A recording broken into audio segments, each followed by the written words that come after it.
আসসালামু আলাইকুম। ওয়ালাইকুম সালাম। আহ, আপনার নামটা কি? আমার নাম বিলাল হোসেন। বিলাল হোসেন। আচ্ছা, এই নতুন বাংলাদেশ এখন নতুন সরকার গঠন করছে এবং নতুন বাংলাদেশে আসলে সর্বপ্রথম হুম। কোন কাজটা আসলে দেখতে চান নতুন সরকার? নতুন সরকার কাছে আমরা মনে করি যে ভাঙচুর যে হচ্ছে, এই যে মনে করি যে লুটপাট করছে, এগুলা মনে করি যে ওখানে ঠিক ঠিকানা করে ক্ষতিপূরণ তখন সবারই এখন ই করে লাগবো, সবারই এখন এটাই করে সাহায্য করে লাগবো। সাহায্য করা লাগবে।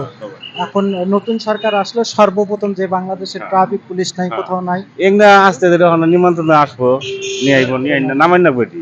হ্যাঁ, নামাই লাগবো। যেমন আগে একটা অস্থিরিত বাংলাদেশ ছিল, হ্যাঁ, কেউ কথা বলতে পারতো না, কেউ ভয়ে কোনো কিছু করতে পারতো না, চাঁদাবাজি, ছিনতাই, ঠিক আছে, এগুলা এখন আপনি আসলে সর্বপ্রথম হচ্ছে যে আমাদের বাংলাদেশের পুলিশ প্রশাসন এখন কিন্তু নাই। ওখানে বর্তমান নাই, ওখানে যে ছাত্র ভাইয়ারা আছে, ওখানে এই যে মনে করি যে ট্রাফিকের ইটা এখন দায়িত্বটা ছাত্র ভাইয়ারাই নিচ্ছে।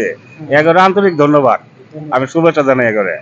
এরপরে মনে করেন যে এইটা এখন যেভাবে সমাধান হবো জিনিসটা, এটা সরকারের কাছে না আবেদন আবেদন মানে এটা সব ঠিকঠাক করবো। এগুলা তো সব ক্ষতিপূরণ নোট করে নিছে একটা জিনিস ওখানে, এগুলা যে নোটের জিনিস মনে করেন যে যারা যারা নিছে এগারো ওখানে বর্তমান ঘুরাই দেওয়া দরকার। বিষয় আঙ্গর তো ক্ষতি, আমাদেরই ক্ষতি আসলে। আমাদের ক্ষতি।